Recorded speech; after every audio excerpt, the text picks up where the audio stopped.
Hello everyone, and welcome to the YouTube channel Western Centurion. I hope you're here because you've done a search and you might have picked up on the 00 scale railway layout and linked with the word garage, because that is what this is going to be. My very first 00 gauge layout built in my garage. So I thought I'll share with you what the garage is like at the moment, and hopefully if you like this video and subscribe to this channel, you'll be able to follow me through as they say, the joys and tribulations of building a very first model railway layout. I have no hesitation to say that it isn't going to be easy. I'm pretty certain there's going to be some very hard parts to do. There will be the tears, but boy, when it's done, that will certainly be the joy. Be able to come down here, come rain or shine, and play with my toys. As they say, I dare say some people will say they're not toys, but yeah, I've liked them ever since a kid, and to me they're toys, just adult toys. Alright, so I thought I'll show you the garage first, and I'll start. The garage is 11 feet wide and the length is just a tad over 22 feet. I've already started the base for it. As I said in the description for the channel, trying to do it on a budget and as cheap as possible, which so far I've been extremely lucky. All the wood for the baseboard and the shelving beneath and all the shelving on top I managed to get from where my wife works, as they were emptying out their stores or refitting their stores with more solid metal framed and metal shelved units. So all this wood came from there. The top of the baseboard, the sections, the chipboard is already pre-cut at 4 feet by 2 feet. So of course, you know, it's pretty obvious. When I came to start it, I thought, well, I may as well do the layout at 2 foot wide and just do a full circuit of the garage. We've got the double doors here, which obviously is the first obstacle for me, is how to build the bridge between the two sections. I obviously need something done so that I can open the garage door and use it. My wife isn't going to be too happy having to get on her hands and knees and crawl under it. I looked at the options already. One is obviously the like a drawbridge that goes up, but it would have to be in 2 segments, one on the left and one on the right, because one segment is too long and it would hit the roof. And well, I've actually got the push bikes hanging in the roof at the moment to make room. The other option was for them to drop down, but I'm still really undecided on which way to go around it. I've got a couple of ideas in my head which I'll share with you later when I come up with a design. But yeah, one of the other points of this video is that if anyone's got any ideas, please feel free to share them.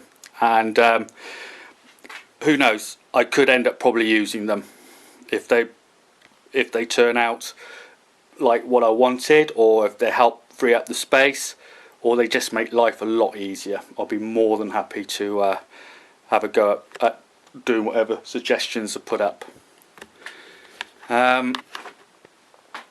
As we move around a bit more, I've got this section here, which is the first section I actually did. It was obviously started off at 2 feet wide, but I just don't feel it's going to be big enough 2 feet. I don't know why. Just doesn't seem right. So I've started exchanging these, which were the struts I originally had in there, for these. So I'm extending it by another feet to make it 3 feet wide along here. Have some plywood, 18mm thick, the same as the chipboard in thickness. That's 1 foot by 8 feet long. So to complete this, by adding an extra foot, I'll only need about another 2.5 lengths of that.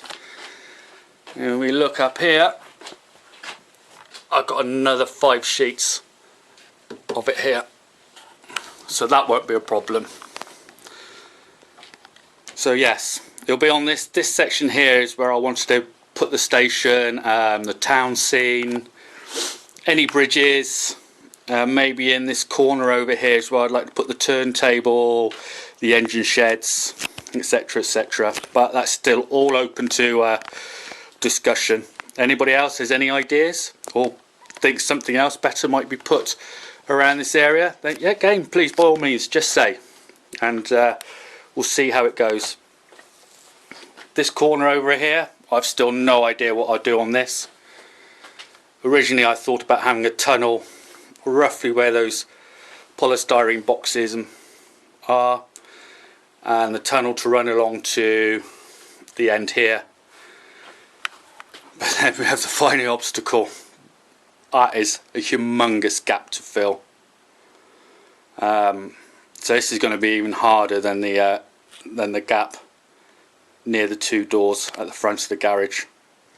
But I'm sure with your help and assistance we'll come to an idea on this, whichever way to do it. But again, got very little room to the right of the door in this area. Things I've got the light switch here, so to have anything that is to come up this way against the wall is going to have to be careful because of the light switch, so we can still access it. So yes, yeah, again, any ideas, truly appreciate them, to give me an idea on which could be the best way to go forward on this one. This section down here, which was the last part that I actually built and put up, I was looking to use this as the countryside and scenic look, or maybe add a little bit somewhere along here which is like the coast, so that I could have something like the Devon Bell running along there, as I do actually have that set upstairs tucked away, safe and sound, ready to come out when the layout is completed. Well, and down here is my very first ever layout, which was my N gauge. It's a bit hard to see, but if you all would like to see that, then I had to actually have a video of it on another YouTube channel of mine, which Western Centurion is going to replace, and I'll put this up on there for you to see. It is actually running at the moment, it's not, but a track needs replacing, but I will get round to do that. And hopefully where it is situated now, I'm going to rig something up so it could just slide out with some supports, and I can run it in that location. Just because I don't want to stop using the N gauge. Very first that I built, all the parts came from my dad, who sadly has Alzheimer's at the moment. So this is well, one of the reasons I'm also doing the OO gauge, because he gave me all of his OO gauge locomotives and rolling stock, and he gave me all of his N gauge locomotives and rolling stock.